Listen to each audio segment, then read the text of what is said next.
బాలయ్య చాలా బాగుందండి సినిమా. జై బాలయ్య బాగుంది. ఎట్లుంది సినిమా? అఖండ సినిమా అయితే బీభత్సంగా ఉంది. డైలాగ్స్ ఒక్కొక్క గూస్ బంప్స్ వస్తాయి అట్లా ఒంట్లో చూస్తా అంటే. బాలయ్య యాక్షన్ కానీ ఫైట్లు కానీ తమ్మన్ మ్యూజిక్ చంపేశాడు. అసలు థియేటర్లో కూర్చోలేము, అసలు చెవులు పగిలిపోతాయి. ఓకే. ఫైట్స్ మామూలుగా లేదు అసలు. ఫైట్స్ ఆ సూలం ఫైట్ అయితే అస్సలు ఊహించలేము, అంత అద్భుతంగా తీశాడు సినిమా అయితే. ఆ ఫైట్ ఒక్కొక్క డైమండ్ లాగా ఉంటుంది. గాల్లో లేస్తాయి కదా, గాల్లో అసలు ఊహించలేము. బీవచ్చంగా నెక్స్ట్ లెవెల్ ఫైట్లు, డైరెక్షన్ కానీ స్టోరీ కానీ ఫస్ట్ పార్ట్కి మించిన మ్యూజిక్ కొట్టాడు తమను. ఓకే.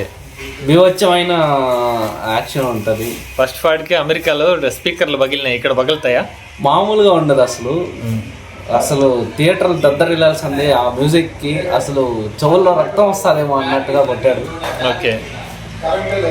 ఇంకా సినిమాలో ప్లస్ పాయింట్లు అయితే Balayya action scenes, background BGM అసలు goose bumps, next level goose bumps అని చెప్పొచ్చు. ఆ విధంగా ఉంటది సినిమా అయితే. ఓకే. ఓవరాల్ గా అయితే అసలు బాలయ్య నెక్స్ట్ లెవెల్ యాక్షన్ చూపించాడు. ఇంకా ఆది పినిశెట్టి తన విలనిజం అయితే ఇంకా తను ఒక నెక్స్ట్ లెవెల్కి వెళ్ళిపోతాడు విలన్ గా. బీభత్సంగా ఉంది సినిమా అయితే. ఓకే.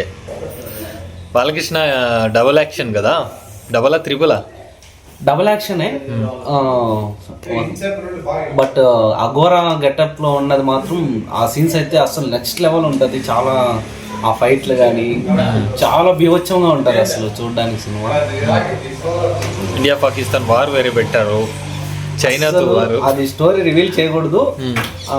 థియేటర్లో ఎక్స్పీరియన్స్ చేస్తేనే మీకు చాలా బాగుంటుంది. ఆ ఎక్స్పీరియన్స్, ఆ విజువల్స్ మామూలుగా ఉండదు అసలు. సినిమాని మీరు చూస్తేనే మీకు అర్థం అవుతుంది.